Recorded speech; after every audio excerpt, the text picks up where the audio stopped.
जय श्री हरि, जय श्री विष्णु, जय सनातन धर्म, गौ माता की जय। आप सभी को पाप मोचनी एकादशी की हार्दिक शुभकामनाएं। मनुष्य का जीवन बहुत अनमोल माना गया है, लेकिन कभी कभी ऐसा होता है कि हमारे जीवन में बिना किसी कारण के दुख, परेशानियां, रोग, बाधाएं और आर्थिक तंगी आने लगती है। हम मेहनत करते हैं, पूजा भी करते हैं, फिर भी कई बार ऐसा लगता है कि जैसे भाग्य हमारा साथ नहीं दे रहा। शास्त्रों में बताया गया है कि इसके पीछे एक कारण हमारे वे पाप भी हो सकते हैं जो हमसे जाने अनजाने में हो जाते हैं। मनुष्य से जीवन में कई बार ऐसे कर्म हो जाते हैं जिनका उसे एहसास भी नहीं होता, लेकिन उन कर्मों का प्रभाव धीरे धीरे जीवन में दिखाई देने लगता है। ऐसे ही समय में सनातन धर्म हमें एक अत्यंत पवित्र और दिव्य उपाय बताता है, और वह उपाय है भगवान विष्णु की भक्ति और पाप मोचनी एकादशी का व्रत। सनातन धर्म में एकादशी का व्रत बहुत ही महान और पवित्र माना गया है। हर एकादशी भगवान श्री हरि विष्णु को समर्पित होती है, लेकिन कुछ एकादशियां ऐसी होती हैं जिनका महत्व अत्यंत अद्भुत और चमत्कारी बताया गया है। उन्हीं में से एक है पाप मोचनी एकादशी। जैसा कि इसके नाम से ही स्पष्ट है, यह वह एकादशी है जो मनुष्य के पापों का मोचन करती है, यानी पापों से मुक्ति दिलाती है। जो भी भक्त सच्चे मन से इस एकादशी का व्रत रखता है, भगवान विष्णु की पूजा करता है, सनातन धर्म के नियमों का पालन करता है और गौ माता की सेवा करता है, आप उसके जीवन के बड़े से बड़े दोष भी धीरे धीरे समाप्त होने लगते हैं। शास्त्रों के अनुसार चैत्र मास के कृष्ण पक्ष की एकादशी को पाप मोचनी एकादशी कहा जाता है। यह दिन भगवान विष्णु की विशेष कृपा प्राप्त करने का दिन माना गया है। वर्ष 2026 में यह पवित्र एकादशी 15 मार्च को पड़ रही है। इस दिन का महत्व इतना अधिक बताया गया है कि जो व्यक्ति सच्चे मन से भगवान विष्णु का स्मरण करता है, उनके नाम का जाप करता है और धर्म के मार्ग पर चलने का संकल्प लेता है, उसके जीवन में सकारात्मक परिवर्तन शुरू हो जाते हैं। सनातन धर्म की सबसे सुंदर बात यह है कि यहाँ केवल पूजा पाठ ही नहीं सिखाया गया, बल्कि सेवा, करुणा और धर्म का मार्ग भी बताया गया है। हमारे शास्त्र कहते हैं कि भगवान केवल मंदिरों में ही नहीं बसते, बल्कि हर जीव में उनका अंश होता है। और इसी कारण गौ माता को सनातन धर्म में अत्यंत पवित्र स्थान दिया गया है। गौ माता को साक्षात देवी का रूप माना गया है। ये कारण पुराणों में कहा गया है कि गौ माता के शरीर में 33 करोड़ देवी देवताओं का निवास होता है। इसीलिए जो व्यक्ति गौ माता की सेवा करता है, वह केवल एक जीव की सेवा नहीं करता, बल्कि समस्त देवताओं की सेवा करता है। पाप मोचनी एकादशी के दिन गौ सेवा का विशेष महत्व बताया गया है।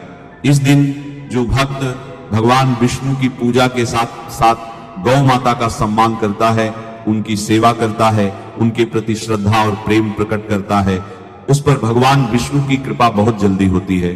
गौ सेवा करने से मनुष्य के जीवन के कई अदृश्य दोष समाप्त हो जाते हैं और घर में सुख समृद्धि आने लगती है। जब पाप मोचनी एकादशी का पवित्र दिन आए तो सुबह ब्रह्म मुहूर्त में उठना चाहिए। उठते ही भगवान विष्णु का स्मरण करना चाहिए और मन में यह भावना लानी चाहिए कि आज का दिन भगवान को समर्पित है। स्नान करने के बाद स्वच्छ वस्त्र धारण करें और घर के मंदिर को साफ करके भगवान विष्णु की पूजा करें। भगवान विष्णु को पीले वस्त्र, पीले फूल और श्रद्धा से भोग अर्पित करें। जब भक्त सच्चे मन से भगवान विष्णु के सामने बैठकर उनका ध्यान करता है और नमो भगवते वासुदेवाय मंत्र का जाप करता है, तो उसका मन धीरे धीरे शांत होने लगता है। यह मंत्र भगवान विष्णु का अत्यंत पवित्र मंत्र माना जाता है। शास्त्रों में कहा गया है कि इस मंत्र के जाप से मनुष्य के भीतर की नकारात्मक ऊर्जा समाप्त होती है और जीवन में सकारात्मक शक्ति का संचार होने लगता है। पाप मोचनी एकादशी का व्रत केवल एक धार्मिक परंपरा नहीं है, बल्कि आत्मशुद्धि का एक बहुत सुंदर मार्ग है। जब कोई व्यक्ति इस दिन उपवास करता है, अपने मन को संयमित करता है, क्रोध से दूर रहता है, झूठ नहीं बोलता और अपने विचारों को पवित्र बनाता है, तो धीरे धीरे उसका मन भगवान की भक्ति में लगने लगता है।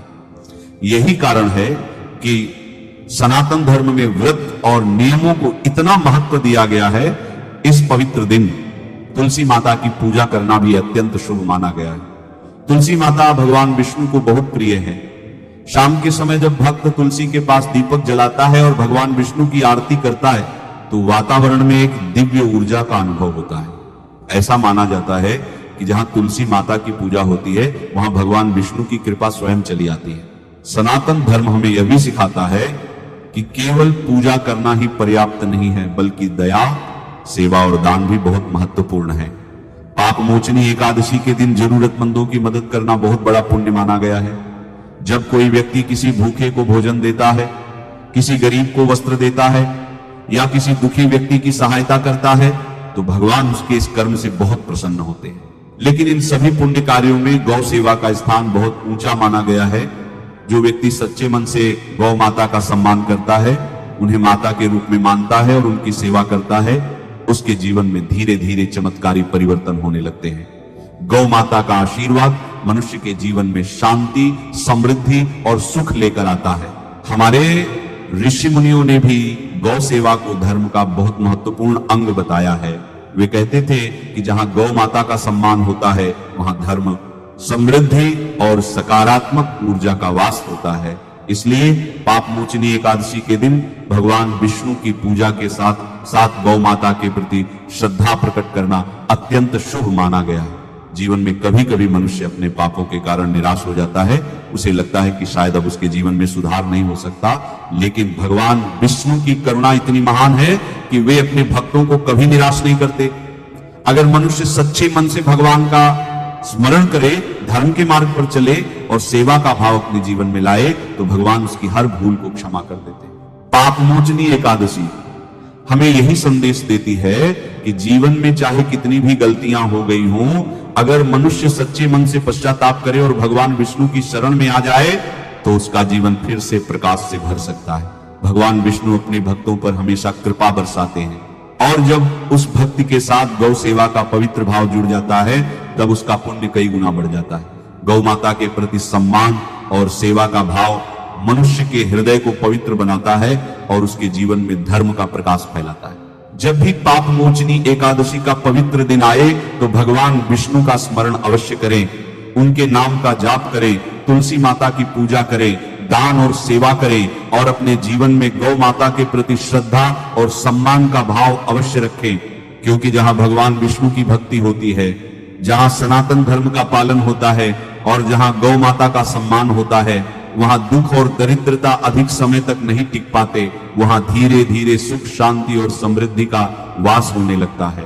आइए इस पवित्र पाप मोचनी एकादशी पर भगवान विष्णु की भक्ति करें, सनातन धर्म के मार्ग पर चलने का संकल्प लें और अपने जीवन को सेवा, श्रद्धा और भक्ति से भर दें। अब तक आपने जो सुना वो समझने के लिए जरूरी था, अब ध्यान से सुनिए, क्योंकि अब वो उपाय बताया जा रहा है जिसे अंत तक सुनना और वैसा ही करना जरूरी है। लेकिन उससे पहले आप ये समझ लीजिए कि पाप मोचनी एकादशी के दिन गाय का छोटा सा उपाय आपको कितना फल देगा। प्राचीन समय की बात है, एक नगर में धर्मदत्त नाम का एक व्यक्ति रहता था। वो बहुत मेहनती था, लेकिन उसे किसी कार्य में सफलता नहीं मिलती थी। वह जो भी व्यापार करता उसमें घाटा हो जाता। लोग उसे पनौती कहने लगे। एक दिन दुखी होकर वह वन में एक जच्छी के पास गया। जच्छी ने उसकी व्यथा सुनी और बोले, बेटा, तेरे पूर्व जन्म के पाप तेरी तरक्की में बाधा बन रहे हैं। तू चैत्र मास की कृष्ण पक्ष की पाप मोचनी एकादशी का आश्रय ले। ऋषि ने कहा, पाप मोचनी एकादशी का व्रत और गौ सेवा वह अस्त्र है जो दुर्भाग्य को काट देता है। धर्मदत्त ने विधि विधान से इस दिन नियमों का पालन किया, लेकिन चमत्कार देखिए, उस रात उसे स्वप्न में साक्षात कामधेनु गौ माता के दर्शन हुए। गौ माता ने कहा, पुत्र, तूने श्रद्धा से मेरा और श्रीहरि का ध्यान किया है, जा कल सुबह जो पहली गाय तुझे मिले उसे अपने हाथ से फलाहार और गुड़ खिला देना। जैसे ही धर्मदत्त ने अगले दिन गौ माता को वह ग्रास खिलाया, उसके जीवन की सारी बाधाएं हट गईं और उसके संचित पाप धुल गए। जो कल तक हार रहा था, आज वह हर कार्य में सफल होने लगा। तो चलिए बिना देर किए जानते हैं उपाय के बारे में। पाप मोचनी एकादशी के दिन सुबह जल्दी उठना चाहिए।